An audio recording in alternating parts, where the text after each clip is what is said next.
it going, everybody? Rybria here today, and we are back with our Nashville Predators franchise mode.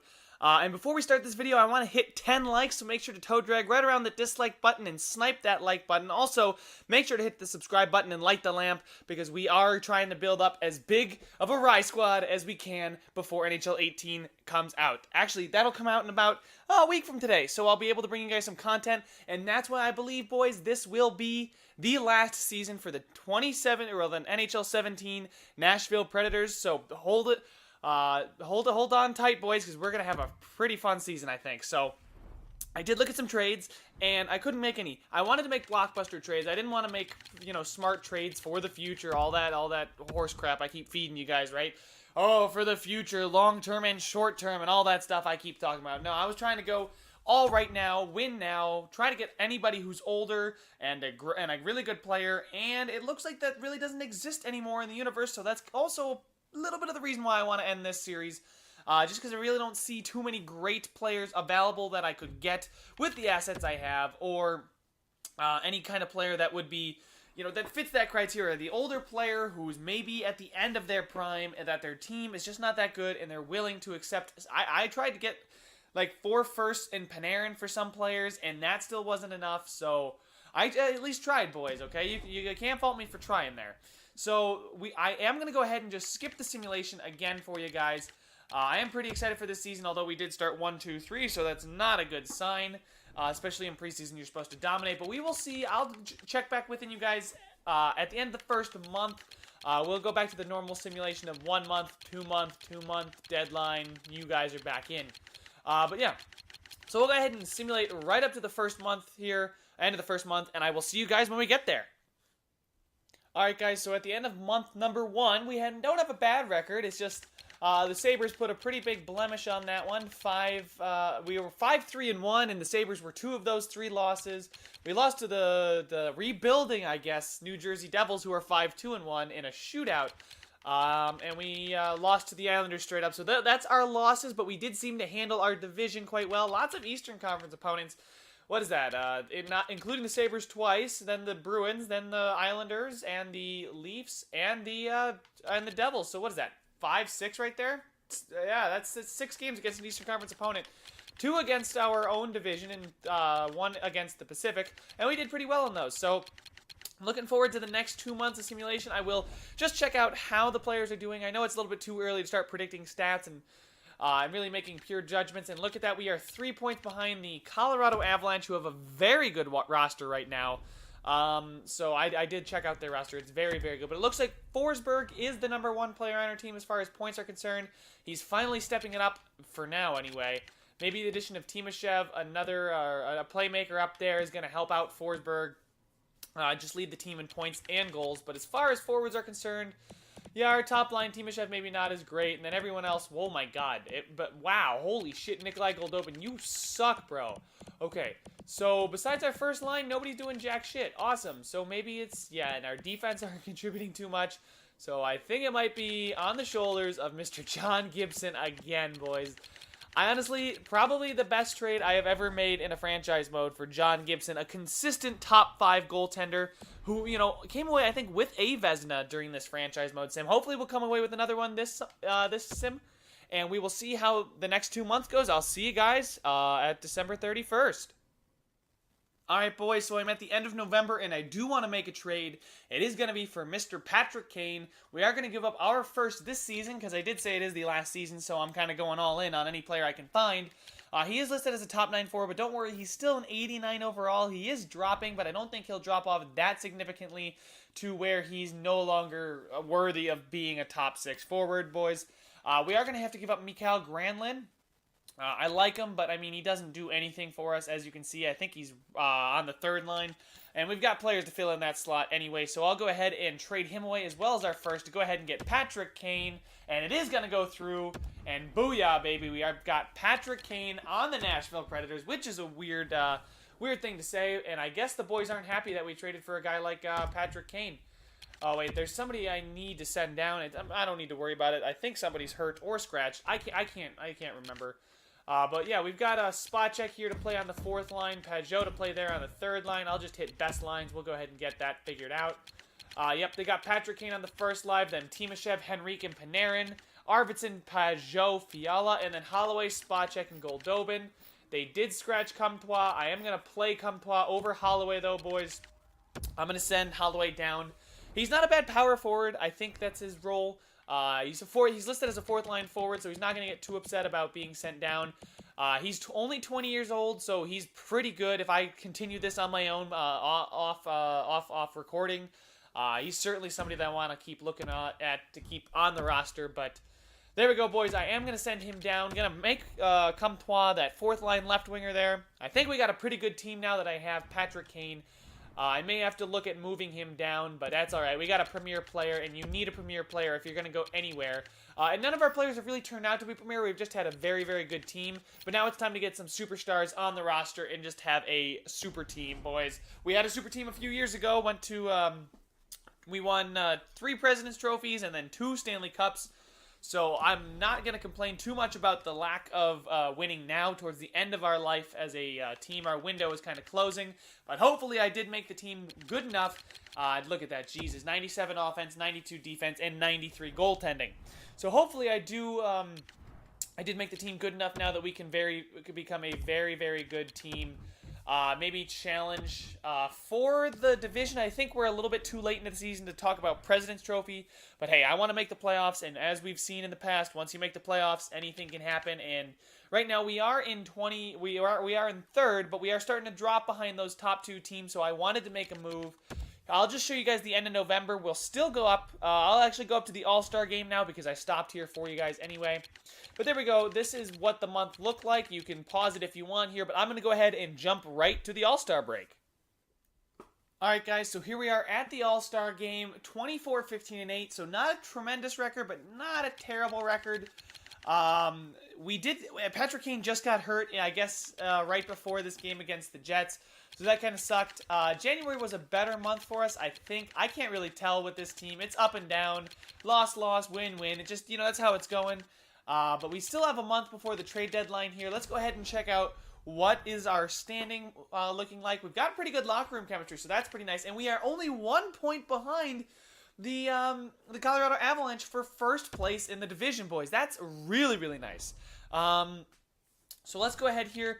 Patrick Kane leads the team in points, so looking like that was not a bad trade whatsoever. Unfortunately, he's hurt. Holy shit, he's got 52 points in 48 games. First player that I think I've ever had on this Predators team to go over a point per game. Then we have Matthews at 39 and 47, Timoshev at 34 and 47, Forsberg missed a game with injury, 32 and 46, Panarin 29 and 48. Subban still leads the team even though he's older. As far as defensemen are concerned, 28 and 47, so that's pretty good. Henrique, Arvidsson doing well. As far as who's not doing well, Sanheim's not killing it, neither is McKenna. Holloway I sent down. Mika Salamaki's been up here, so he's got 4 and 14, which is not bad. Maxime Comtois I sent down, and the team started playing better instantly, so I have no clue what that means. I know what that means, though, for the rest of his career. He's going to be spent down in the AHL, so there we go. 921 save percentage for John Gibson, and a 226 goal against average. So that's pretty darn good, boys. I'm pretty happy with how the team's performing, considering we are only 1 point out of the division lead. So I was actually expecting us not to be that close to the division lead. Let's go ahead and check out the entire league, though, and check out how we are doing as far as the individual statistical categories. And we seem to be one of the worst teams at putting pucks in the back of the net, we've had this problem before. We're in the bottom half of the league as far as goals per game, but goals against per game, we're not near the top, so I guess we're just, no, we are second in goals against per game, so it is Gibson and that defensive core that is stealing the show yet again. Our offense can't freaking figure out a way to put the puck in the back of the net, but that's not, I was going to say that's not my problem, but it is my problem. We got Nashville up here with power play, so it's not the special teams that are killing us here, boys. Penalty kills should be pretty damn good, considering we've got one of the fewest goals against. Yeah, we got some of the fewest goals against in the entire NHL. Second fewest, actually, behind the unreal Ottawa Senators. But goals for per game is just something I got to figure out, boys. I don't know what's wrong with this team, why we can't get players who are going to put pucks in the back of the net. But that's just that. I'm going to go ahead and look at some trades here, boys. The trade deadline is in a month, but I'd like to get my personal trade deadline out of the way here. So I will be right back if I have a trade. If not, you guys will probably see the simulated month.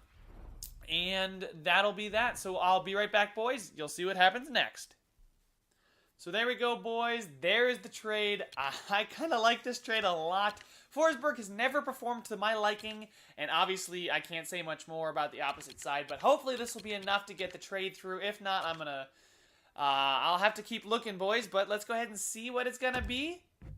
Trade rejected. It's just a bit low, boys. Let's go ahead and bump up with a, oh, fuck it, we'll put it their third in there that they want.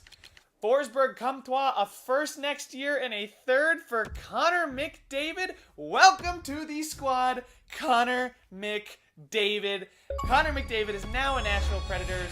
Oh, and I just got a, I just got an achievement. Make a trade for a player with full trade value. Awesome. But yeah, we did have to trade away Philip Forsberg. That kind of sucks. But you know what doesn't suck? Having Connor McDavid on your team. That's a pretty damn good addition, boys.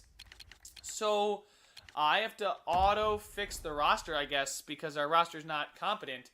Travis Sanheim had to get sent down, and we had to call up DeFazio here. But now, oh, no. We're putting Austin Matthews on that top line there, boys. We're moving. Okay, yeah, I'm making moves here, boys. Let's get it. And I believe Fiala is just... Oh, wait, where? Oh, no, Kevin Fiala is playing center. Did I put him at center? I'm an idiot if I did. Yeah, I did put him at center. Yeah, let's move Trennan down there. And there we go, boys. That is what the first line looks like now. Austin Matthews, Connor McDavid, Artemi Panarin. I may or may not have one more trade to make. I don't know how many more assets I have that I can use at my disposal. But I may have one more trade to make, boys. So stay tuned. Alright, boys, so here we are at the trade deadline. As you can see, it's definitely made our team better, the trade for McDavid. But still up and down. I mean, we're 32, 21, and 8, so that's about what we were before McDavid. I think we are doing some, putting more goals in the back of the net, but I do think we lost some of the depth on our roster. I don't know why that would be, but yeah, I think it may be Granlund, while not putting up a ton of points, was holding us down on the defensive end as far as our forward core is concerned, helping us out quite a bit there, but holy shit, we absolutely murdered the Minnesota Wild 10-1 here, boys. I just like to see us scoring goals. I hate to see us lose games like this, back-to-back games here. We lost to the Coyotes, who seem to be unstoppable. We lost to the Blackhawks. We lost to the Tampa Bay Lightning, but all of those teams seem to be very good, except for the Black. Why the fuck are the Blackhawks? I'm sorry. I'm gonna chill. I'm pissed because the Blackhawks have beaten us like every time we've played this season, and it's really starting to piss me off. Oh, I actually beat them at the beginning of the season. Oh, that was November. I think we played them one more time. Yeah, we beat them twice. They beat us twice. Okay. But now the roster's better, so we shouldn't be losing to them. But here we go, boys. Time to check the stats, and then time to get to the end of the season here. And as far as standings are concerned, we are first in the division, boys. There we go. That's what that's what I expected our team to be after I made those trades, but not by a ton. Dallas is right on our heels. Same thing with St. Louis and the Avalanche. And I guess you could say the Wild are right on our heels. But, boys, it is back to being the top damn Central Division. We have no longer, holy shit, we have no longer ruined the division. I'm sorry, boys. I'm seeing Patrick Kane's point totals. Him and Connor McDavid, boys, them together. You could only imagine what a 28-year-old Connor McDavid would do with a 36-year-old Patrick Kane on the same line, playing with a 27-year-old Austin Matthews. That would be the most ridiculous line ever. So there's our first line with two obvious outstanding players. Timoshev is then up there because he's actually spent some time on the first line here or there, which makes sense. Then Henrique and Panarin, that's that third line. But Subban's shoved in the middle there as a defender, so very nice to see him with 38 points in 61 games. Panarin, yep, and then we have Arvidsson, Fiala, and then Pajot. Pajot is still playing. Goldobin's pissed AF. So I don't know what I can do for this bitch ass to get happy, but we're gonna keep going here. And then Spacek, Shabbat, Salamaki. So that's about it. As far as goalies are concerned, they probably took a little bit of a dip in stats because we made our team worse defensively and let up a lot of goals. But he's even getting in on the offensive point action. John Gibson is with 2 assists, 4 shutouts, a .918 save percentage. So nothing too tremendous, and a .233 goal against average. So a pretty good season so far, but nothing too spectacular that I think is going to win him the Vezina. But I also think he's going to be a top 5 goalie yet again. But boys, Connor McDavid and Patrick Kane on the same team, in the same salary cap, And so, you know, that's what I'm impressed about. The fact that I got it all to work in the salary cap. The problem is I can't call up Travis Sanheim. I can't make roster moves. So if somebody gets hurt, it is probably it's either Comtois or Spacek that are gonna fill in for them. So I'm not 100% sure how that's gonna work. But let's go ahead here, boys, and simulate towards. You know what? Let's stop before the St. Louis and Dallas games because those are huge divisional games. Let's hope the first half of the month goes as well as last season did. Hopefully we can find our March Madness again. And Kevon Fitzgerald injured with a sore knee. That's Milwaukee. So I'm going to go ahead. And the trade deadline has passed us, boys. So no more blockbuster trades. I'm just going to let my scout do whatever the hell he wants to do. Unless he starts to bother me, then I'm going to go make him freeze in Russia. 7-1 loss to the Jets. Oh my God, how are we losing like that? And yeah, I just got to hit best lines, boys. I really can't change it too much. And then we beat the Tampa Bay Lightning, and then against the Florida Panthers, who seem to be pretty good, we lose 7-0, which is awesome.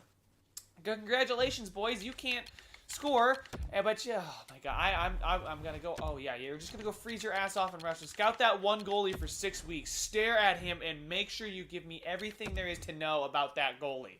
Okay? Oh my God, timeout, timeout. How do we lose this badly this many times in a row? And then, of course, when I stop it, we win. So that's pretty interesting there. I'm going to go ahead and check out the lines here. Something's probably up, and we have dropped to third in the division, but only 1 point out of first, so this is a very important month, and that's why. They put Panarin up there. We're going to put Matthews and Timoshev because it doesn't look like Patrick Kane is still a first-line forward. He's a second-line forward. He's still got great puck skills in a shooting category, but he's no longer the stud he used to be. Nikolai Goldobin, probably I should have traded him at the deadline for anything, but that's okay. I'd like to scratch him, but it's not going to let me scratch him. So there we go. There are the lines. Spacek is in there. He's pissed off as well. So we got a lot of firepower, boys, but a lot of chemistry issues just because we got a bunch of bitches in the locker room. So they need to get their head out of their ass and realize that this is the last season ever that they're ever going to play as a hockey player, as a team, and realize that they need to win the cup this year or it's going to be a failed year and it's just goodbye. I'm just going to just delete them all and they're going to say good riddance. Now against Carolina, who's an average team, we do beat them, which is pretty nice. Adam Henrique is back, so we'll go ahead and hit edit lines ourselves. I'll do best lines from here, and just because Panarin was playing center? Interesting. So Panarin and then we'll put Timoshev here. We'll put Austin Matthews over here. Pretty solid first line. Our second line, we'll put like this. We'll put RV there. Actually, we'll have RV in the center of Goldobin and Fiala, which is fine. I mean, he's a playmaker along two snipers. So hopefully that'll work out. We did scratch Michael Spacek. I keep forgetting that I don't think Comtois is on the... I think I traded him. I keep thinking he's on the roster. Or no, he's in the AHL. No, I did trade him. I'm an idiot. Yeah, I keep forgetting I traded him, boys, but that's okay. He's not relevant anymore. He never really became what I wanted him to be. I was really hoping, trading that first to Buffalo for Comtois, and they accepted that. I was stoked because I had just gotten myself a medium elite player for a first-round pick, especially when I'm a Stanley Cup contender. I just thought that was tremendous, and I was like, good, I got Morand as well as with my pick in the first round. Yeah, okay, Fiala, calming, because I know that's what you like, because you don't like to be talked. You don't like to be demanded of. Well, that's fine. So there we go. Like I was saying, Morand and Comtois, I thought they were the future of the Nashville Predators, but I guess that wasn't to be. Who knows what the future of the Nashville Predators will hold in real life, but I'm not going to talk about real life right now. If you guys missed it, I did do an off-season breakdown on that. A little shameless plug there as we're going through the simulation here, and we just got 2 back-to-back wins, 3 straight wins. So it's nice to see us actually perform, and there we go, boys. 4 straight wins. And it's an important time of the season. The last, 5 games, 6 games we got here? Let's go ahead and check out the standings. How much of a cushion do we have, if do we have one at all? We don't have one. We are 1 point behind the Dallas Stars. We'll sim up to this game against the St. Louis Blues. Good thing is we have 2 meetings with the Dallas Stars. Oh, shit. We could have to face the Colorado Avalanche yet again. So let's go ahead and simulate this game against St. Louis and get up. Actually, let's get past this game against Dallas. These are 2 Central Division opponents and 2 teams that we need to beat if we want to win this damn division. It's so freaking good. And we get a point, and then we get both points there against the Dallas Stars, boys. So I'll go ahead and simulate past the Carolina Hurricanes because that's not as important to me. Hopefully we can get a win. They don't even have 30 yet. And we do get a 7-4 win, and Patrick Kane is loving the lesser talent he's playing against now at the end of his career. Man, we got prime McDavid, and we got talent of his career. We got prime McDavid and Matthews. We got end of his career, Patrick Kane. We get Subban and Yossi still at the end of their careers. What a send-off tour this could be for them, boys. But now we are 3 points ahead of the Avalanche and 4 points ahead of the Stars. But the Stars could catch up to us pretty quickly because we have a game against them tonight. 3 games left in the season. Let's see if we can get as many points as possible and position ourselves in the best spot that we can for the playoffs, because I do not want to face one of our division rivals. There we go. Let's go ahead and simulate to the last game of the season. See what it's going to have to take for us to lock up number 1 in the Central Division.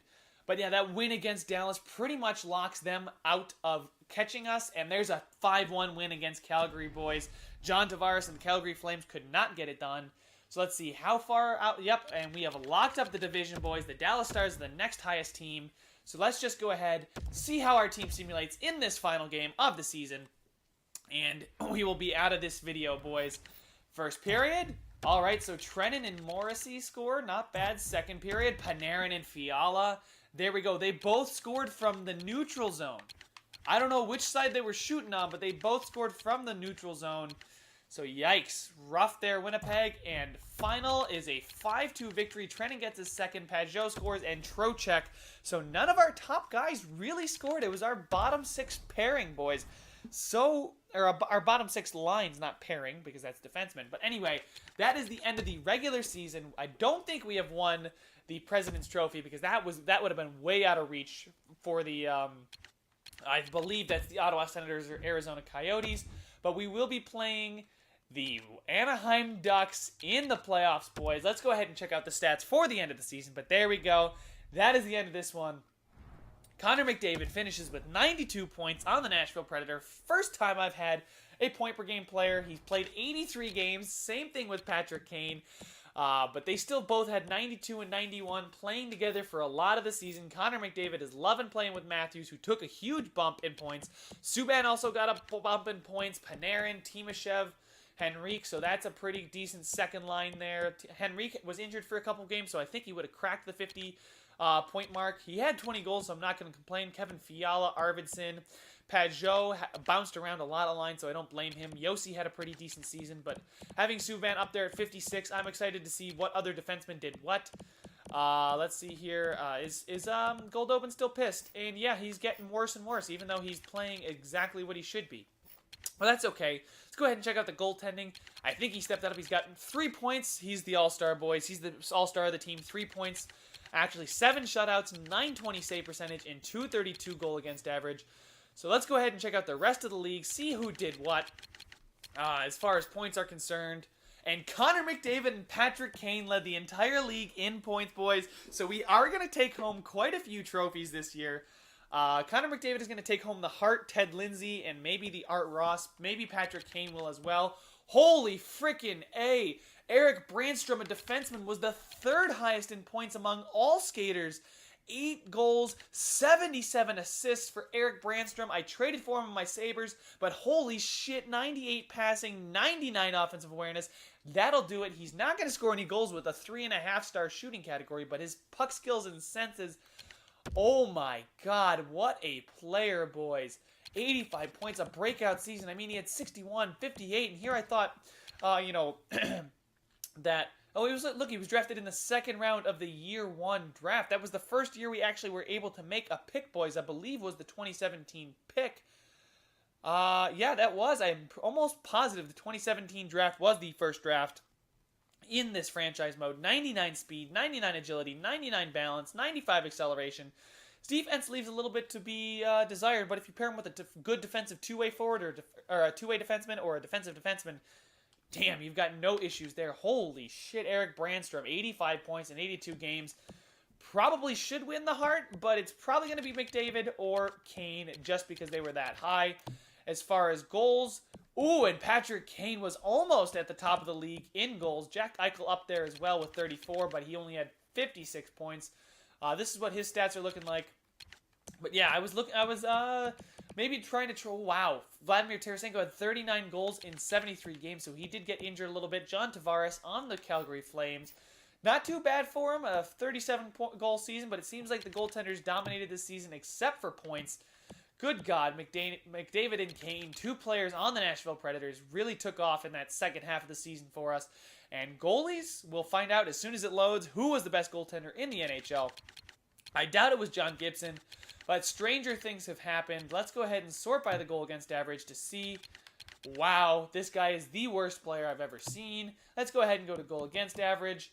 Hobby Bulin, Vyacheslav, Khabibulin. Wow, he's a pretty damn good goaltender for the Ottawa Senators, 25. Then we've got Walter Morrison for the Colorado Avalanche. Very thankful we don't have to. There's Thatcher Demko, 90 overall, not a bad season. And there is John Gibson, boys. What is that? 1, 2, 3. Only 4 players higher than he was. So he had a really fantastic season. Another top 5 season for him, boys. But, you know, I'm just straight up impressed with how consistent he has been. You know, there he is, John Gibson. Man, oh man, what a trade. Trading Pecorine for John Gibson was very, very good. Now, you guys did mention you wanted to see those rookies that were drafted. The rookie goaltender went to the Montreal Canadiens, and then the rookie skater went to the New York Islanders. I will show you what their stats are and what they are. We'll find out where he is. There's nope. All right, I actually, no, they weren't good enough to play in the NHL. I remember that. I did check him out. He was a 77 to start the season. Let's go find out what he was to end the season. He might be down in the CHL. I may not be able to check. Oh, you know what? I'll figure it out for you, boys. Don't worry. I got this. You guys don't need to worry about anything. You guys just go ahead and sit there. Let me do all the work. You guys relax and have some fun. I don't care. Just go ahead and have some fun in the comment section while I'm doing this, boys. And I guess we are over the salary cap, but it's allowing us to be over the salary cap. Okay. I'm interested by that. Whatever. It's still, I don't get, it says we have negative $2 million in cap space. That's what that means. Yeah, we have negative $2 million in cap space, so that's pretty interesting. So let's go ahead and go to the New York Rangers here, show you what he was after season number 1. Not in the NHL, he's in the system. Franchise, he's 85 at 19 years old. A franchise right wing O'Brien. He's a sniper, 90 slapshot power, is 4.5-star shooting, 87 passing, 90 offensive awareness. We'll see. He didn't even play in the. Oh, he probably played in the CHL. Let's go ahead and check out the goaltender though for the Montreal Canadiens.